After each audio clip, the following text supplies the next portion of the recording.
Hello everybody and welcome to a very special episode of We Watched a Thing. It's our very first Patreon exclusive episode. Ooh, sounds exclusive. That's right. So if you're one of the people that's listening to this, thank you for your support. And what are we talking about in this episode?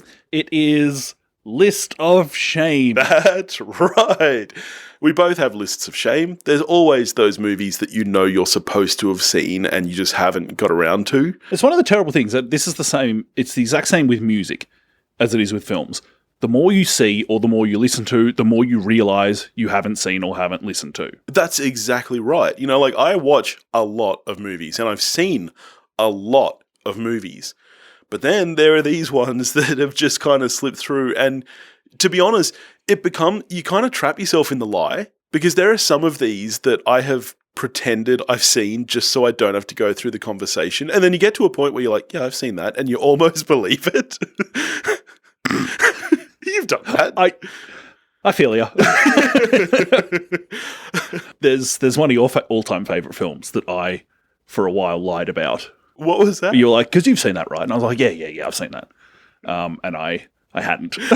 And it actually took me a while to get around to seeing it. What was it? It was The Thing. Really? Oh, I still thought you hadn't seen that. So you have seen it now? Yeah. And what did you think? Oh, I enjoyed it. Yeah, it's a great movie. I'm kidding. I haven't seen The Thing. I didn't think so! So there we go. List of shame.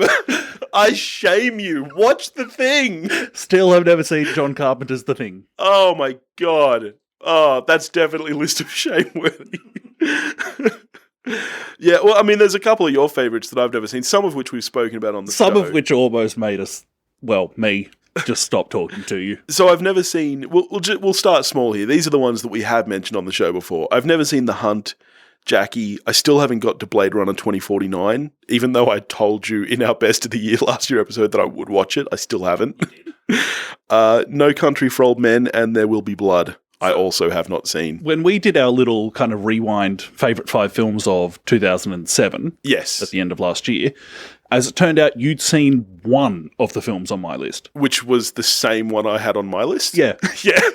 Yep. It was the only There were 4 other films where you kind of mostly just like nodded your head. Yeah. Yeah. And it turns out that was a pretty good year for film. Some quality stuff there. Yeah. Yeah. All right. So do you want to start with like the lesser film crimes and work our way up? They're all crimes. They're all crimes. I'll go with one. I've never seen Spike Lee's Do the Right Thing. Are you kidding? I'm not kidding. How have you not seen that? I don't know. I managed it. But you know that it's meant to be good, right? I'm well aware of this. Is that one in the top 250? On IMDb? Yeah. I don't think it is. Okay. It might be. I mean, the top 50 is a crock anyway, but that is mostly what we used to make our lists of shame. But yeah, we went through it and there was some stuff. Well, mostly we actually sat there going, how is that on there? Yeah, that's true. Well, you should watch that. I really do. Because I remember and it means like I have no way of accessing that whole thing about in the year that Driving Miss Daisy won Best Picture somehow. Yeah. There was this, anyway, I can't participate in that conversation. Because, I also haven't seen Driving Miss Daisy, but I don't care about Driving Miss Daisy. Like, I actually don't mind Driving Miss Daisy. Everything that's been said about it since was like, fucking really, Academy? I'm not thinking of Driving Miss Daisy. I'm thinking of The Long Kiss Goodnight I've seen. All right. We're going to have to just pause here and figure out how you confused Shane Black written Long Kiss Goodnight with subservient, polite black man driving around rich white woman. Which, again, I haven't seen it, but that's my understanding of the film. The Long Kiss Goodnight is very, very good. It's a heap of fun. Yeah. Financial disaster. That's why we lost Shane Black for so long. Yeah.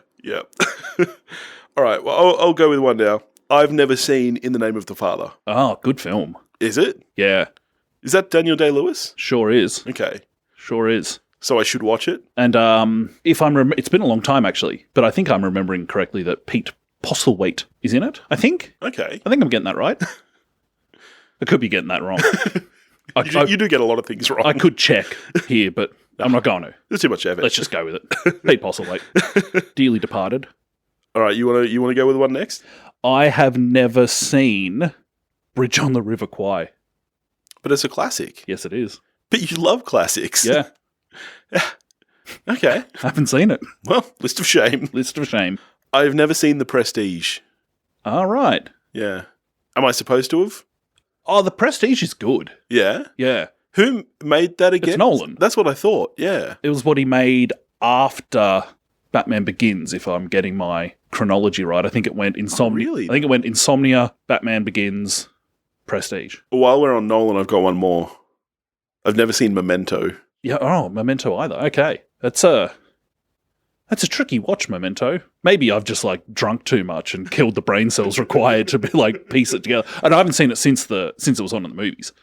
And I was like, man, turns out movies are harder in reverse. I do remember seeing a little short documentary on the making of it. And I remember this sequence of Nolan drawing on a whiteboard to try and explain to people the chronology. And he's like, okay, so everything going forward is in color and everything going backwards is in black and white. And you have the end of the film here at this point in the middle. It was pretty intense. Yeah, I'm a massive rap for Guy Pearce, so I do love Guy Pearce. There's another reason to see it. Our Guy Pearce. Oh yes, Australian friend of the podcast. All right, I'm going to hit you with an animation hat trick here.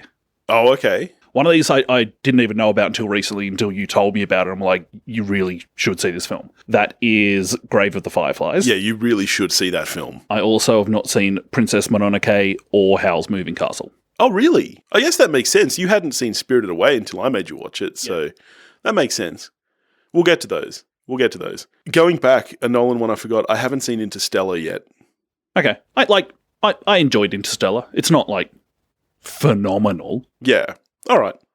And a more one that I really should have seen, which I know you're going to get cranky about. And I think this is one of those ones I might have kind of white lied about in the past. I haven't seen Trainspotting. Oh. I don't know what. Tell me what did I look like when you told me that the first time round?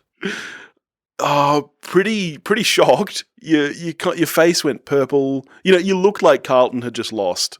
But that happens just all the time. You're usually a very angry man. That's true. Honestly, if someone came up, if someone born in the year 2000 who had never seen a film made from before they were born, said, "I need a film that will kind of what was a 90s." What was cinema in the 90s like? For me, it would be a straight fight for what I showed them between Pulp Fiction and Trainspotting. Pulp Fiction's a good call. I would also put either Clerks or Mallrats up there. I think they're both kind of pretty definitive of our generation. I think it's definitive of you. What, because I'm a fat guy with a beard? I wasn't going to say it.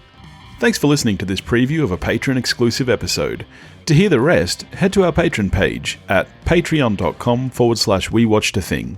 Go watch a movie.